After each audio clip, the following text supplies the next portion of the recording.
Suportado ng lokal na pamahalaan ng Ramon Isabela sa pangunguna ni Punong Bayan Honorable Giovanni M. Vizcara at ng buong pwersa ng Sangguniang Bayan ang nagpapatuloy na programa ng provincial government na Rice Subsidy Program o Rice Assistance sa buong Isabela. Isa ang bayan ng Ramon ang nakatatanggap ng ganitong ayuda mula sa probinsya. Kabilang sa 1,473 beneficiaries na tumanggap sa araw na ito ay ang mga barangay officials, frontline workers tulad ng mga child development workers, barangay nutrition scholars at barangay health workers. Kasama rin sa programa ang mga miyembro na kabilang sa marginalized sectors tulad ng Tricycle Operators and Drivers Association o TODA, PWDs, Fisher Folks at Solo Parents. Ayon kay Ginang Rebecca Sipagan, focal person for PWD and Fisher Folks, maging ang mga garbage collectors ng bawat barangay ay isinali na rin sa nasabing programa. Payo ni PESO Manager Maris Joy Bartolome sa mga interesadong individual na kabilang sa mga nasabing sektor na hindi pa kasama sa mga beneficiaries ay sadyain ang kanilang opisina upang sumailalim sa initial interview. Galing po sa ating provincial government na pinapangunahan ng ating mahal na governor na si Governor Rodito Albano and Vice Governor Kiko D. Bale, ang mga makakatanggap po nito ay mga TODA, PWDs at Fisher Folks at bago-bago lang po na solo parents.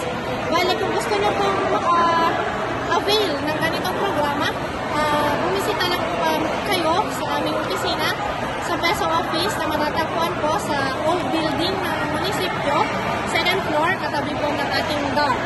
Ang programang ito ay tuloy-tuloy po from January to December. Ibig sabihin, bale 12 na beses kayo makakatanggap. Ang TODA ay for 10 kilos, pati na rin ang ating PWD, Fisher Folks, samantalang ang solo parent ay 5 kilos po per month. Nanawagan na rin sa pagkakataong ito si OIC Provincial Youth Development Officer at Bro for Education, Adrian Philip Baysak, sa mga magulang ng mga mag-aaral sa high school at kolehiyo at maging sa graduate studies na nais na mag-apply ng scholarship program ng probinsya. Gusto po mag-avail ng scholarship program, pwede nyo lang po i-follow yung Facebook page ng PYDO or Provincial Youth Development Program or yung Bro for Education.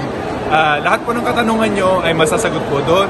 Pwede nyo rin po i-download yung Bro application po natin.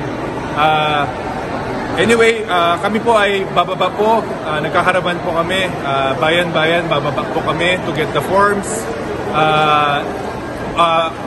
Pwede po dito, college students. Sa expanded program, pwede po ang law students, medicine students, yung mga nagpapari, doctorate, and masterals. Lahat po yan ina-accommodate po ng Bro for Education. So kung meron po kayong katanungan, reach us po sa aming mga Facebook pages. Yun lamang po. Thank you. Tanging hiling ni Mayor Vizcara sa pamahalaang panlalawigan na sana ay lalo pang mapalawig o madagdagan pa ang bilang ng mga beneficiaries sa bayan na makikinabang sa mga ganitong programa. Salamat kami kay Opo Gobernador dahil binigyan kami ng rights dito sa Ramon. Salamat, thank you. Tapos ma'am, malaking tulong na po ito sa amin. Yan ang mga huling kaganapan sa bayan ng Ramon Isabela. Ito ang Balitang Ramon Ngayon.